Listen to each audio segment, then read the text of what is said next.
ನಮಸ್ತೆ ಫ್ರೆಂಡ್ಸ್, ನಾನು ಪ್ರಶಾಂತ ನಿರಾಶ್ರಿತರ ಆಶ್ರಮದಿಂದ ಮಲ್ಲೇಶ್ವರಿ. ಮೊನ್ನೆ ತಾನೇ ಒಂದು ವಿಡಿಯೋ ಬಿಟ್ಟಿದ್ವಿ, ಅವ್ರನ್ನ ಇವತ್ತು ವಿವರವಾಗಿ ಕೇಳ್ತೀನಿ. ನಾನು ಮೊನ್ನೆ ಬೇಗೂರು ಕರ್ಕೊಂಡು ಬಂದಿದ್ವಿ ಈ ತಾತನ್ನ. ಇವತ್ತು ಅವ್ರ ವಿವರ ಕೇಳೋಣ ಬನ್ನಿ ಫ್ರೆಂಡ್ಸ್. ತಾತ ನಮಸ್ತೆ. ನಮಸ್ತೆ ತಾಯಿ. ಊಟ ಆಯ್ತಾ? ಊಟ ಇಲ್ಲೇ ಮಾಡಿದೆ ಅಮ್ಮ. ಏನ್ ಊಟ ಮಾಡಿದ್ರಿ? ಇಲ್ಲಿ ನಾನು ಪೂರಿ ಕೊಟ್ರು, ಆಮೇಲೆ ಒಳ್ಳೆ ಸಾರು ಕೊಟ್ರು, ಒಳ್ಳೆ ಸಾರು, ಒಳ್ಳೆ ರಸ, ಒಳ್ಳೆ ಅನ್ನ ಎಲ್ಲ ಹೊಟ್ಟೆ ತುಂಬಾ ಕೊಟ್ರು ತಾಯಿ. ಊಟ ಮಾಡಿದ್ರಾ? ಊಟ ಮಾಡ್ಕೊಟ್ಟು ಮಾತ್ರ ತಗೊಳ್ತಾ ಇದ್ದೀರಾ? ಟೈಮ್ ಸರಿ ಅವರೇ ತಗೊಂಬಂದ್ ಕೊಟ್ರು. ನಾನು ಮಾತ್ರ ತಗೊಂಬಂದ್ ಕೊಟ್ಟು ನನ್ನ ಕೈಗೆ ನುಂಗು ಅಂತ ನುಂಗಿಸ್ಬಿಟ್ಟು ಹೋದ್ರು. ನನ್ಗೆ ಎಲ್ಲ ಸಹಾಯ ಚೆನ್ನಾಗಿ ಮಾಡ್ತಾ ಇದ್ದಾರೆ. ಮಕ್ಕಳು ನನ್ನ ಕೈ ಬಿಟ್ಬಿಟ್ರು. 25 ವರ್ಷದಿಂದ ನನ್ನ ಮಕ್ಕಳು ನನ್ನ ಬಂದು ಸರಿಯಾಗಿ ಯೋಗ ಮಾಡ್ತಾರೆ ನೋಡಿಲ್ಲ. ನನ್ನ ಮಕ್ಕಳು ನನ್ನ ಯಾಕಪ್ಪ ಈ ಥರ ನಾನು ರೀತಿಯಾಗೆಲ್ಲ ಮಾಡ್ಕೊಂಡು ಕೇಳಿಲ್ಲ. ಅವ್ರು ಬಿಟ್ಬಿಟ್ಟು ಎಲ್ಲೆಲ್ಲೋ ಹೋಗ್ಬಿಟ್ರು. ನಾನು ಯಾರು ದಿಕ್ಕು ದಶ ಯಾರು ಇದ್ದೀರ, ನಾನು ಆಚೆ ಕಡೆ ಅಲ್ಲಿಂದ ಅಲ್ಕೊಂಡು ತೊಂದರೆ ಆಗ್ತಾ ಇತ್ತು. ನಾನು ಅಲ್ಲಲ್ಲಿ ಕೇಳ್ತಾ ಇದ್ದೆ. ನಾನು ಎಲ್ಲನೋ ಒಂದು ವರದೋ ನೆಲೆಸಿದ್ರೆ ಹೋಗೋಣ ಅಂತ ನನ್ಗೆ ಯಾರು ಸಹಾಯ ಮಾಡಿರಲಿಲ್ಲ. ಆಮೇಲೆ ಯಾವುದೋ ಒಂದು ರೀತಿಯಲ್ಲಿ ನನಗೆ ಒಂದು ಆಶ್ರಮದ್ದು ದಾರಿ ತೋರಿಸ್ತು. ಅದು ನಿಜವಾದ ದೇವರು ತೋರಿಸ್ತು ಅಂತ ನಾನು ತಿಳ್ಕೊಂಡು ಈ ಆಶ್ರಮಕ್ಕೆ ನಾನು ಬಂದಿದ್ದೇನೆ. ಈ ಆಶ್ರಮದಲ್ಲಿ ನಾನು ತುಂಬ ಚೆನ್ನಾಗಿ ನೋಡ್ಕೊತಾ ಇದ್ದಾರೆ. ಆ ಭಿಕ್ಷಾ ಬೇಡೋದು ಅಲ್ಲಿ ಭಿಕ್ಷಾನೂ ಬೇಡದೆ ಒಂದಿಷ್ಟ ಸಿಗ್ತಾ ಇತ್ತು, ಒಂದಿಷ್ಟ ಸಿಗ್ತಾ ಇರಲಿಲ್ಲ. ಆ ಥರ ಎಲ್ಲ ಆಯಿತು. ಟೆನ್ಷನ್ ಊಟ ಸಿಗ್ತಾ ಇರಲಿಲ್ಲ. ಅಂತ ಕೆಲಸ ಎಲ್ಲ ನಾನು ಮನಸ್ಸಲ್ಲಿ ತಿಳ್ಕೊಂಡು ನಾನು ಇರಬಾರ್ದು, ಆತ್ಮಹತ್ಯೆ ಮಾಡ್ಕೊಬೇಕು ಅಂತ ನಾನು ಇಷ್ಟಪಟ್ಟು ನಾನು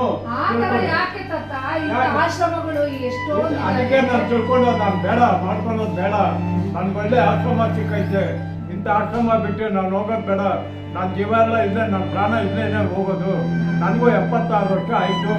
76 ವರ್ಷ ಆಯಿತು. ಆ 76 ವರ್ಷದ 25 ವರ್ಷ ನಾನು ಹೆಂಗ್ ಕಳೆದು ನಾನು ಆಚೆ ಕಡೆ ನನ್ನ ದೇವ್ರಿಗೊಬ್ಬನ ಗೊತ್ತು. ಚಳಿ, ಗಾಳಿ, ಮಳೆ, ಬಿಸಿಲು ಎಲ್ಲ ನನಗೆ ಅನುಭವಿಸೋ ಕಣ್ಣಲ್ಲಿ ನೀರು ಸುರಿತಾನೆ ಇರೋದು ಯಾವಾಗ್ಲೂ. ಆ ತಾಯಂದಿರು, ಈ ತಾಯಿ ನಮ್ಮಮ್ಮ ಮಹಾ ತಾಯಿ ನಮ್ಮನ್ನು ಕರ್ಕೊಂಬಂದಿಲ್ಲಿ ಒಳ್ಳೆ ನಾನು ಮಾನ ಕೊಟ್ಟು ನನಗೆ ಒಳ್ಳೆ ಊಟ, ಒಳ್ಳೆ ಇದು ಕೊಟ್ಟು ನಾನು ಕಾಪಾಡ್ತಾ ಇದ್ದಾರೆ. ಈ ತಾಯಿಗೆ ನಾನು ತುಂಬಾ ನಮಸ್ಕಾರ ಮಾಡ್ತಾ ಇದ್ದೀನಿ. ತಾತ, ನಾನಲ್ಲ ಇದು ನಡೆಸ್ತಾ ಇರೋದು, ನಾನಿಲ್ಲಿ ಕೆಲಸ ಮಾಡ್ತಾ ಇದ್ದೀನಿ. ನಿಮ್ಮಂತರ ಕರ್ಕೊಂಡ್ ಬರ್ತಾ ಇದ್ದೀನಿ. ನೀವು ಬೇಗೂರು ಪೊಲೀಸ್ ಸ್ಟೇಷನ್ ಇಂದ ನಮ್ಮ ಸರ್ಗೆ ಫೋನ್ ಮಾಡಿದ್ರು. ಹಾಗಾಗಿ ನಾನು ಅಲ್ಲಿ ಬಂದು ಕರ್ಕೊಂಡು ಬಂದೆ. ಇದನ್ನ ನಡೆಸ್ತಾ ಇರೋದು ಪ್ರಶಾಂತ ಸರ್ ಅಂತ. ಪ್ರಶಾಂತ್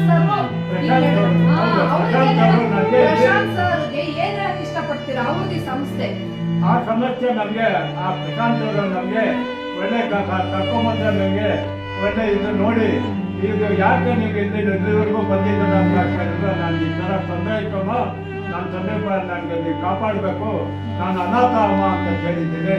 ಅನಾಥನಿಗೆ ಒಂದು ಆಶಯ ಕೊಟ್ಟಿದ್ದೀನಿ. ನೀವು ಅನಾಥರಲ್ಲ. ಈಗ ನಮ್ಮ ಆಶ್ರಮಕ್ಕೆ ಬಂದಿದ್ದೀರಾ, ನೀವು ಅನಾಥರಲ್ಲ. ನಾವೆಲ್ಲ ಇದೀವಿ ನೋಡಿ, ನಾವೆಲ್ಲ ಬಂಧು ಬಳಗ ಇದೀವಿ. ನಾನು ನಿಮ್ಮ ಮಗಳು ತಾನ ಅಲ್ವಾ? ಹೌದಮ್ಮ, ಚೆನ್ನಾಗಿ ನೋಡ್ತಾ ಇದ್ದೀರಾ. ಎಲ್ಲರೂ ಇದೀವಿ. ಮುಂದೆ ನೀವು ದುಃಖ ಪಡಬೇಡಿ, ಆಯ್ತಾ? ಟೈಮ್ ಸರಿ ಊಟ ಇರುತ್ತೆ, ನಿಮಗೆ ಬಾಕ್ಸಿಗೂ ಹಾಕೊಡ್ತಾ ಇದೀವಿ. ಶುಗರ್ ಇರೋದ್ರಿಂದ ಅವಾಗ ತಿಂತಾ ಇರಿ. ಹಾಕೊಡ್ತಾ ಇದಾರಲ್ಲ ಅದನ್ನ, ಹಣ್ಣು ಹಂಪ್ಲಿ ಎಲ್ಲ ಕೊಡ್ತಾರೆ, ತಿನ್ನಿ, ಆರಾಮಾಗಿರಿ. ಏನು ಯೋಚನೆ ಮಾಡ್ಬೇಡಿ ಯಾರ ಬಗ್ಗೆನು. ಹೊಟ್ಟೆ ತುಂಬಾ ಊಟ ಕೊಡ್ತಾರೆ. ನನಗೆ ಇಲ್ಲಿ ಬಂದಿದ್ದಕ್ಕೆ ನೆಮ್ಮದಿ ನಿದ್ರೆ ಮಾಡಿದ್ದೀನಿ. ನಿದ್ರೆ ಇಲ್ದಿರ ಇದ್ದೆ 25 ವರ್ಷ ನಿದ್ರೆ ಇಲ್ದಿರ ನಾನು ಅಲಿತಾ ಇದ್ದೆ. ಆ ಗಾಳಿ, ಮಳೆ, ಬಿಸಿಲು ನನಗೆ ತಡ್ಕೊಳಕ್ಕಾಗಲ್ಲ ಅಂತದೆಲ್ಲ ಸಂಸಾರ ಅನುಭವಿಸ್ಬಿಟ್ಟೆ. ಯಾವಾಗ ಈ ಆಶ್ರಮ ಪ್ರಶಾಂತ್ ಆಶ್ರಮಕ್ಕೆ ಬಂದೆ, ನನಗೆ ಒಳ್ಳೆ ದೇವ್ರ ಮನೆ ಸಿಕ್ತು. ಇದೊಂದು ದೊಡ್ಡ ಪುಣ್ಯ ಅಂತ ನಾನು ತುಂಬಾ ಹೇಳ್ತಾ ಇದ್ದೀನಿ. ಇದನ್ನ ದಯವಿಟ್ಟು ಇಂಥವ್ರೆಲ್ಲ ಬಂದು ಸೇರ್ಬೇಕು. ಇಂಥ ನನ್ನಂತ ಅನಾಥರು ಬಂದು ಈ ಆಶ್ರಮಕ್ಕೆ ಸೇರಿದ್ರೆ ಇನ್ನ ನಿಮ್ಗೆಲ್ಲ ಒಳ್ಳೇದಾಗುತ್ತೆ ಅಂತ ನಾನು ಕೈ ಮುಗಿದು ಹೇಳ್ತಾ ಇದ್ದೀನಿ. ಈಗ ಬಂದು 5 ದಿವಸ ಆಯ್ತು ಬಂದು. ಅವ್ರಿಗೆ ಎಷ್ಟು 5 ದಿವಸದಲ್ಲಿ ಅವರು ಇಲ್ಲಿ ಒಂದು ಸಂತೋಷನ ಪಟ್ಟಿದ್ದನ್ನ ಹೇಳಿದ್ರು. ಇದೇ ತರ ಇಲ್ಲಿ ಯಾರಾದ್ರೂ ಆಶಯ ಇಲ್ಲದಂಗೆ ಯಾರು ಇಲ್ಲ ಅನ್ನೋದು ತಕ್ಷಣ ನಮ್ಮ ಪ್ರಶಾಂತ ನಿರಾಶ್ರಿತರ ಆಶ್ರಮಕ್ಕೆ ಕರೆ ಮಾಡಿ, ಡಿಸ್ಪ್ಲೇಯಲ್ಲಿ ಬರುವಂತಹ ವಿಡಿಯೋದಲ್ಲಿ ನಂಬರ್ ಬರ್ತಾ ಇದೆ, ಆ ನಂಬರ್ಗೆ ಕರೆ ಮಾಡಿ ಖಂಡಿತವಾಗ್ಲೂ ಇಲ್ಲಿ ಒಂದು ಆಶ್ರಯ ಪಡೀಲಿ ಅಂತ ಹೇಳ್ತೇನೆ. ಕೊನೆಗೆ ಈ ತಾತನಿಗೆ ಶುಗರ್ ಇದೆ, BP ಇದೆ, ಅಸ್ತಮ ಇದೆ, ಈ ಥರ ಎಲ್ಲ ಇದೆ. ತುಂಬ ಆ್ಯಕ್ಟಿವ್ ಆಗಿರ್ತಾರೆ. ಅವ್ರನ್ನ ನಾವು ಬೇಗೂರು ಪೊಲೀಸ್ ಸ್ಟೇಷನ್ಗೆ ಹೋಗಿ ಅಳ್ತಾ ಇದ್ರು ಅವ್ರನ್ನ ಕರ್ಕೊಂಬರಿಸ್ತಿತ್ತು. ಅಂದರೆ ನನಗೆ ಯಾರು ಬೀದಿಲಿಂದ ನನಗೆ ಒಂದು ಒಳ್ಳೆ ಸ್ಥಾನ ಸಿಕ್ತು, ಇಲ್ಲಿ ಒಂದು ಒಳ್ಳೆ ಜಾಗ ಸಿಕ್ತು ಅಂತ ಅವರು ಹತ್ತಿದ್ದು. ನಾನು ಒಂದು ಮಾತು ಕೇಳಿದೆ, ತಾತ ಯಾಕೆ ಅಳ್ತಾ ಇದ್ದೀರಾ? ಏನಿಲ್ಲಮ್ಮ, ನನಗೆ ನಿನ್ನ ಮಗಳ ಥರ ಸಿಕ್ಬಿಟ್ಟೆ ಅನ್ನೋ ಒಂದು ನನ್ನ ಸಂತೋಷಕ್ಕೆ ಅಳ್ತಾ ಇದ್ದೀನಿ ಅಂತ. ಅವತ್ತು ನನಗೆ ತುಂಬಾ ಬೇಜಾರಾಯಿತು, ತಾತ ಈ ಥರ ಹೇಳಿರಲ್ಲ ಅಂತ. ನಿಜವಾಗ್ಲೂ ಈ ಥರ ಎಷ್ಟೋ ಜನ ಬೀದಿಯಲ್ಲಿ ಇರ್ತಾರೆ, ಅವರಿಗೆಲ್ಲ ನೋಡಿ ಯಾರು ಇರೋದಿಲ್ಲ.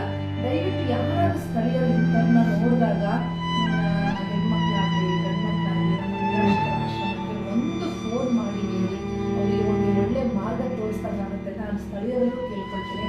ಎಷ್ಟೋ ಪೊಲೀಸ್ ಸ್ಟೇಷನಿಂದಲೂ ಬರುತ್ತೆ, ಅವರು ನಾವು ತಗೊಳ್ತೀವಿ. ಹೆಚ್ಚು ಹೆಚ್ಚು ಶೇರ್ ಮಾಡಿ. ಈ ಥರದ್ದು ಅಕಸ್ಮಾತ್ ನಿಮ್ಮ ಮಕ್ಕಳು ಯಾರಾದರೂ ನೋಡ್ಬೋದು, ನೋಡಿ ಏನಾದರೂ ಬಂದು ಕರ್ಕೊಂಡು ಹೋಗ್ತಾರಾ? ತಾತ ನಿಮ್ಮ ಮಕ್ಕಳು ಏನಾದರೂ ಬಂದುಬಿಟ್ಟು ಕರ್ಕೊಂಡು ಹೋದ್ರೆ ಹೋಗ್ತೀರಾ? ಇಲ್ಲ, ಇನ್ನು ಹೋಗೋದೇ ಇಲ್ಲ. ಒಳ್ಳೆ ಚೆನ್ನಾಗಿ ಸಿಕ್ಕಿದ್ದಾರೆ, ಒಳ್ಳೆ ಮನೆ ಸಿಕ್ಕೈತೆ ನನಗೆ. ಇದು ದೇವಸ್ಥಾನ ಅಂತ ಇನ್ಯಾವತ್ತು ಕಣ್ಣೀರ್ ಹಾಕ್ಬಾರ್ದು ನೀವು. ಆಗಲ್ಲಮ್ಮ,